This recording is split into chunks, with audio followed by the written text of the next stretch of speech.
Hi guys. आज मैं बात करूँगा जो हाल फिलहाल में हुआ इंडिया एंड पाकिस्तान के बीच में जो जिस तरह के एक जंग के हालात हो गए थे। और जो सिचुएशन थी, ऐसा लग रहा था कि शायद अब निर्णायक जंग होगी और कुछ ऐसा कन्वेंशनल वॉर जैसी सिचुएशन भी लग रही थी, बट ऐसा हुआ नहीं। माइट भी ऐसा होगा भी नहीं, बिकॉज़ अगर देखा जाए तो दोनों के पास एक न्यूक्लियर बॉम्ब है। तो आई डोंट थिंक कि ऐसा कुछ होगा कि भाई भारतीय सेना जो है वो इस्लामाबाद में घुस जाएगी, लाहौर में घुस जाएगी। ऐसा मुझे नहीं लगता। सबसे मैं बात करूँगा फेक न्यूज़ के बारे में, जो कि बहुत से मीडिया चैनल्स फैला रहे थे और गलत गलत भ्रामक जानकारियाँ दी जा रही थी कि भाई कुछ तो ये भी कह रहे थे कि इस्लामाबाद बाद में घुसी भारतीय सेना। अब सोचने वाली बात है कि इस्लामाबाद में घुसी भारतीय सेना, तो इस्लामाबाद तो इंडिया के बॉर्डर के पास तो है नहीं। सब उसे उसे तो सबसे पहले तो लाहौर पे कब्ज़ा करना पड़ेगा, फिर लाहौर के बाद इस्लामाबाद पे। तो इस तरह की फेक न्यूज़ फैलाई जा रही थी और साथ ही साथ एक इज़राइल का वीडियो जो है वो एक वीडियो था जहाँ पे हमास जो है इज़राइल पे अटैक कर रहा है, उस वीडियो को चलाया जा रहा था और ये कहा जा रहा था कि भाई कि जैसलमेर पे किया गया हमला पाकिस्तान के द्वारा।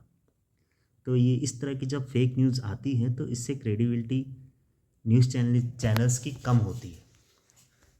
ठीक है। और इस तरह की फेक न्यूज़ जो है फैलानी नहीं चाहिए, क्योंकि इससे हम दुनिया में मजाक का पात्र बन गए और मजाक का पात्र बनने की वजह से ऐसा भी होगा कि हमारे ऊपर कोई विश्वास नहीं करेगा।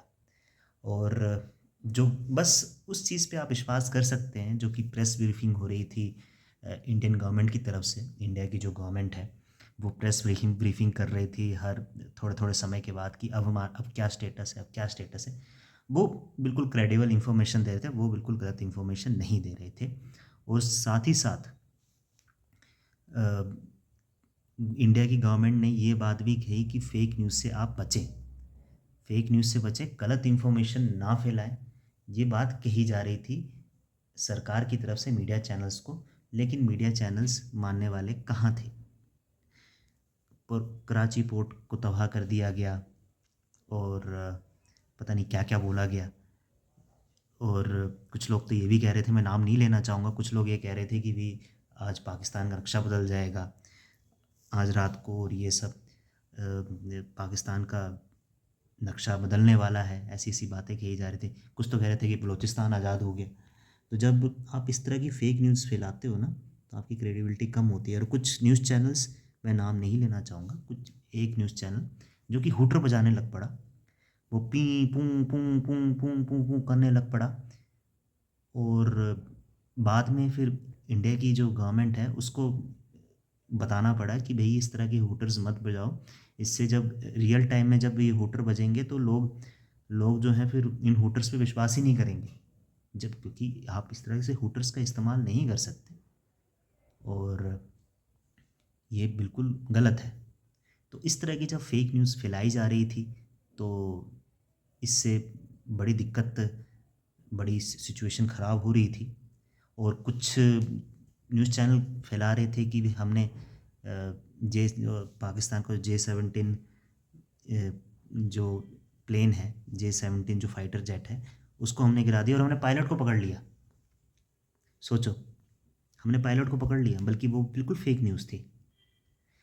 तो इस तरह की फेक न्यूज़ जब आती है ना, तो फिर बहुत हद तक चैनल्स की क्रेडिबिलिटी बहुत कम हो जाती है, बहुत ज़्यादा कम हो जाती है। और फिर इससे फिर दिक्कतें आती हैं। ठीक है। तो ऐसा नहीं होना चाहिए, क्योंकि अगर ऐसा होगा तो चीज़ें ख़राब होंगी। और एक और मैं बात कहूँगा, एक जगह मतलब वो मीडिया वाला जो है उसने वो यहाँ वहाँ भाग रहा है, हाँ देखिए देखिए बम गिर रहा है, फिर बाद में वो उसने लाइट भी जला रखी है और एक न्यूज़ एंकर है, वो ये कह रही है कि भाई कि लाइट थोड़ी कम कर दीजिए, लाइट थोड़ी कम कर दीजिए। भाई लाइट कम क्या कर दीजिए, लाइट बुझा दीजिए, लाइट बुझा दीजिए। अगर कहीं पे मान लीजिए एयर रेड्स हो रही हैं दुश्मन की तरफ से, तो आपको लाइट्स बिल्कुल ऑफ कर देनी चाहिए। लेकिन न्यूज़ चैनल जो है अपनी टीआरपी बढ़ाने के लिए वो ये सब चीज़ें कर रही थी। तो जब ये सब चीज़ें आप कर रहे हो, तो आपको लगता है कि आपके ऊपर कोई विश्वास करेगा? नहीं करेगा ना। और एक न्यूज़ चैनल वाला बोल रहा था कि हम तो बिल्कुल सच्ची खबरें फैल बताते हैं, हम बिल्कुल क्रेडिबल न्यूज़ बताते हैं, दूसरे चैनल्स की बुराई करने लग पड़ा। फिर बाद में खुद ही फेक न्यूज़ फैलाने लग पड़ा। मैं नाम नहीं लेना चाहूँगा, बिकॉज़ फिर बाद में फिर हो सकता है कि कल को मेरे ऊपर बात आ जाए कि भई आप डायरेक्टली मेरा नाम क्यों ले रहे हैं। बट इस तरह की चीज़ें तो नहीं होनी चाहिए ना। और कुछ लोग तो मतलब जैसे कि अब हमारी इंडिया की जनता है, वो ये कहती है कि भी अब न्यूक्लियर वॉर हो जानी चाहिए। Are you mad? Nuclear war हो जानी चाहिए? आप पागल हो? कहीं पे अगर न्यूक्लियर बम गिर जाता है तो वहाँ पे अराउंड 700-800 साल तक कुछ नहीं उगेगा, कोई फसल नहीं उगेगी, कोई घास नहीं उगेगी, कोई पेड़ नहीं उगेगा, वो बिल्कुल बंजर रेगिस्तान होगा और वहाँ पे कोई जीवन भी नहीं होगा, पूरी धरती तबाह हो जाएगी। क्या आप ये चाहते हो? तो इस तरह की जो फेक न्यूज़ है उससे बचना चाहिए। और जो क्रेडिबल इंफॉर्मेशन है, एटलीस्ट न्यूज़ चैनल वाले जो है वो कोई भी न्यूज़ पब्लिक करने से पहले उसे आप 1-2 मिनट के लिए फैक्ट चेक तो कर लें।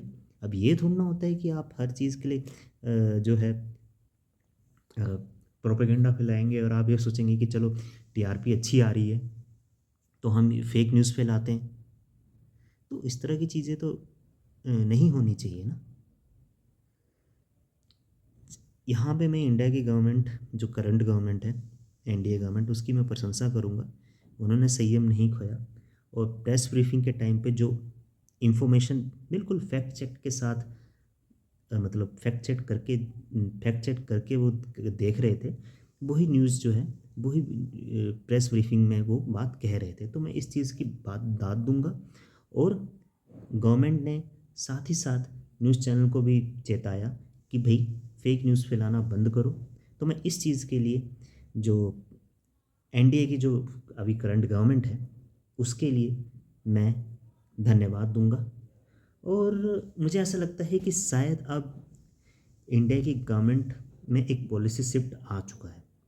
हो सकता है कि एनडीए की गवर्नमेंट नेक्स्ट टाइम हो ना हो, बट मुझे ऐसा लगता है कि जो नेक्स्ट गवर्नमेंट भी होगी वो भी इसी तरह का जो है एटीट्यूड रखेगी कि अगर आप हमारे ऊपर अटैक करोगे तो हम आपके ऊपर भी अटैक करेंगे। तो आप ये मत समझो कि भाई हम बिल्कुल चुप बैठेंगे। तो ये अभी इंडिया की गवर्नमेंट ने बिल्कुल एक जवाब दिया है, एनडीए गवर्नमेंट ने। और हो सकता है कि आने वाले सरकारें भी अगर कुछ ऐसा होता है इंडिया में, भगवान करें अब दोबारा से इस तरह की पहलगाम में जो अटैक हुआ है वो ना हो।